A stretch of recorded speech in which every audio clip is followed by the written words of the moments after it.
December 28, 2025, Delhi. The air quality index hits 530, nearly 50 times what the World Health Organization calls safe. Schools shut down, flights get delayed, hospitals overflow with children struggling to breathe. This isn't new, it happens every year, and every year we ask the same question. Why can't we fix this? China did. In just over a decade, Beijing's air went from toxic to manageable. So what's stopping us? The answer isn't what you think, and understanding it might be the most important thing you learn about how India actually works.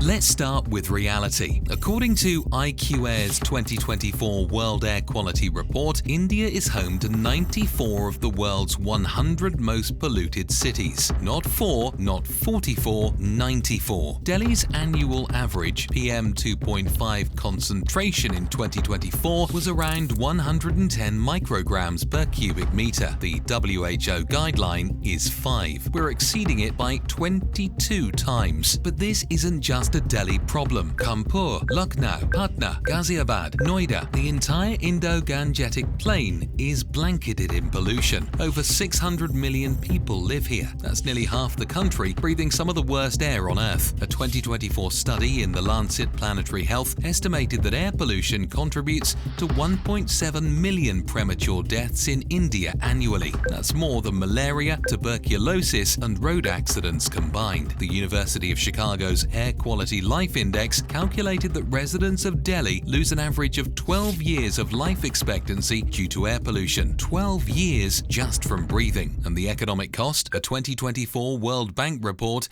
estimated that air pollution costs India roughly 7% of GDP annually, over $250 billion through healthcare expenses, lost productivity, and premature deaths. This is a national emergency, but to understand why we can't fix it, we need to see what it looks like when a country actually does.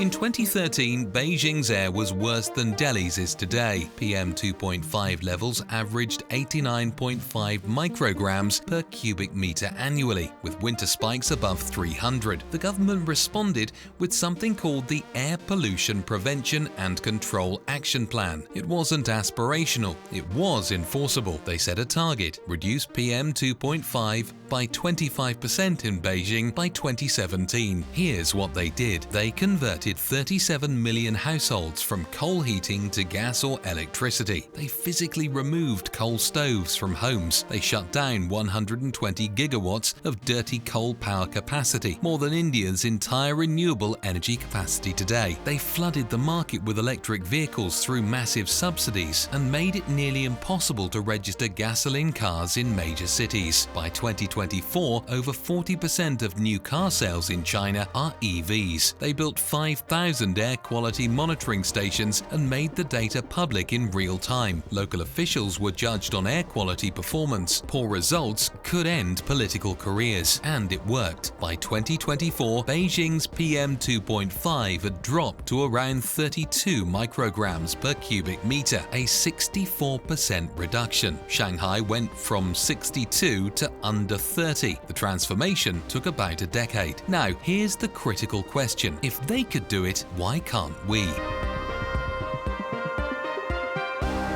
The first thing to understand is that India's pollution sources are fundamentally more diffuse and complex than China's were. China's pollution in 2013 was heavily concentrated in industrial zones and coal-based heating systems. You could target specific sectors and regions. India's pollution comes from everywhere. Vehicles. Delhi has over 12 million registered vehicles, more per capita than Beijing. Most run on diesel or petrol. Public transport is underfunded and inadequate. Unlike Chinese cities that restrict vehicle registrations, Indian cities can't legally do this without state government approval. Construction. India is perpetually under construction. Dust from building sites accounts for up to 30% of Delhi's PM2.5 during certain periods. Regulations exist on paper, but enforcement is sporadic. Most sites lack dust suppression systems. Coal power. India still generates 70% of its electricity from coal. We're not just maintaining this, we're adding new new coal capacity to meet rising demand. Unlike China, which peaked coal consumption in 2013, India's coal use is still climbing. Agricultural burning. Every October to November, farmers in Punjab and Haryana burn over 20 million tons of rice stubble. NASA satellites record tens of thousands of fire hotspots. The smoke drifts into Delhi, combining with local emissions to create the winter crisis. The government subsidized machines to clear stubble without burning, but these machines cost 15 to 25 lakh. Most farmers can't afford them. Their land holdings are small. The machines require maintenance, and hiring labor costs more than just burning the stubble. Industrial emissions. Small-scale industries, brick kilns, metal foundries, chemical plants are all scattered across the Indo-Gangetic Plain. Many operate informally. Many don't comply with emission standards, and monitoring them is nearly impossible with current capacity. The pollution isn't coming from one place. It's coming from millions of sources across multiple states. And that brings us to the core problem.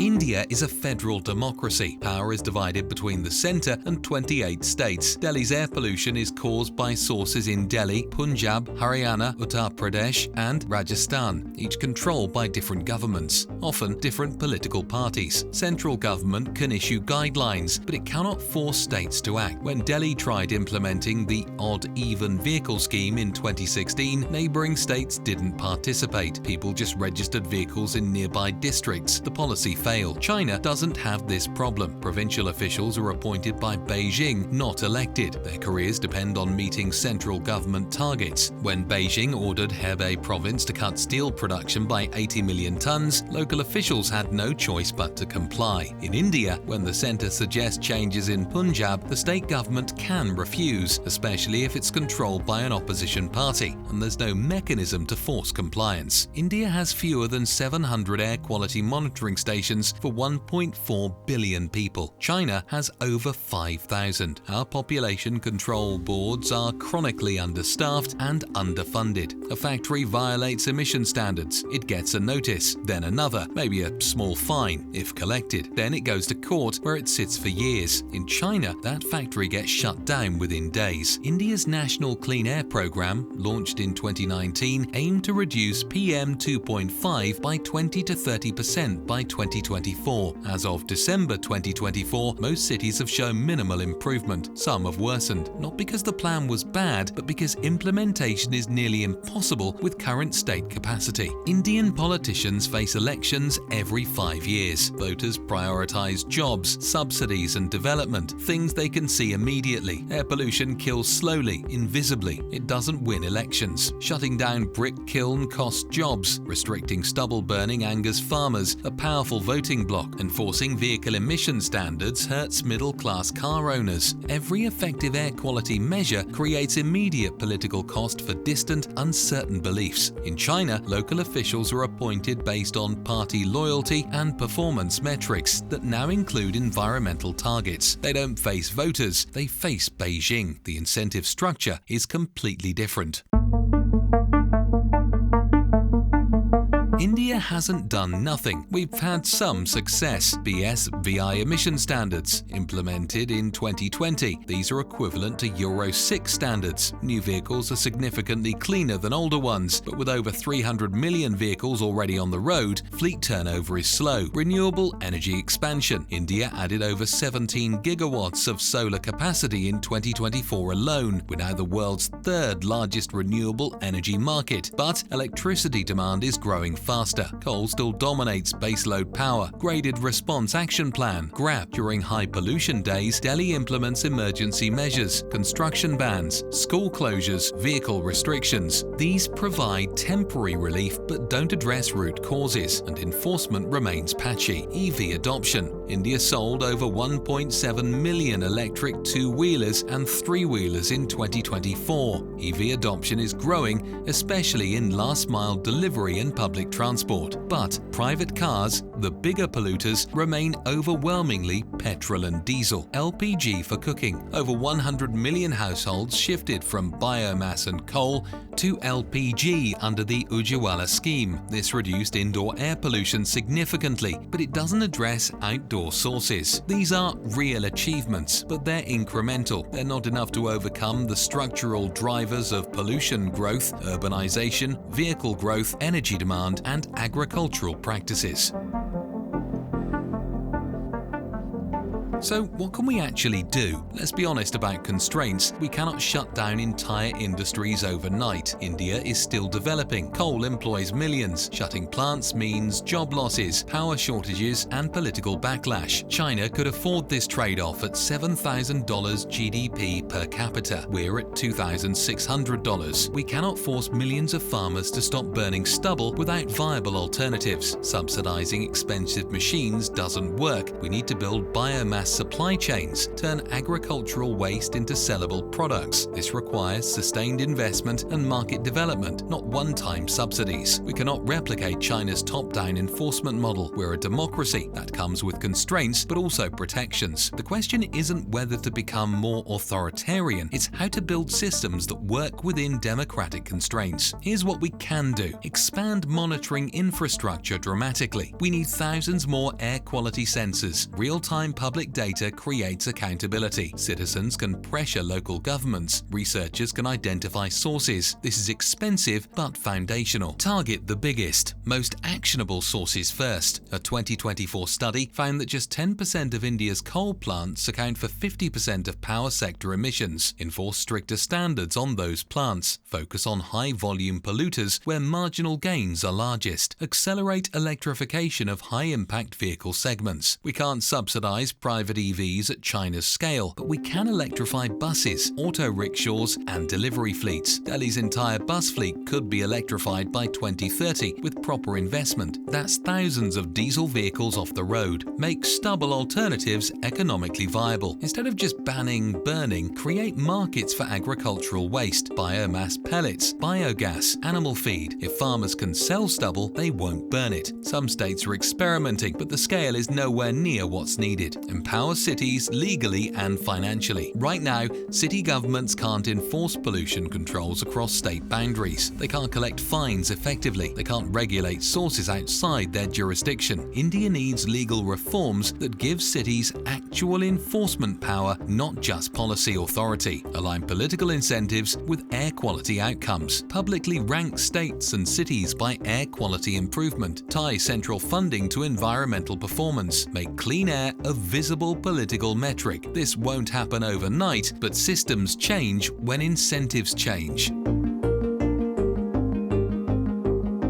Here's the uncomfortable truth. China fixed its air crisis by mobilizing the full power of an authoritarian state. Factories were shut down overnight, industries restructured, millions forced to change how they heated homes. It worked, but it required state-powered democracies don't have. India's challenge is harder. We have more diffuse pollution sources, a fragmented governance structure, tighter fiscal constraints, and democratic accountability that makes rapid top-down solutions nearly impossible. But democracy isn't the problem, it's the context. The question isn't whether India can copy China. It can't. The question is whether India can build a uniquely Indian solution, one that works within federal constraints, aligns political incentives with public health, invests in enforcement capacity, and prioritizes the biggest, most achievable wins. This will be slower than China's approach. It will be messier, but it's the only path available in a system where power is shared, not concentrated. The air we breathe is more than an environmental issue. It's a test of whether democratic governance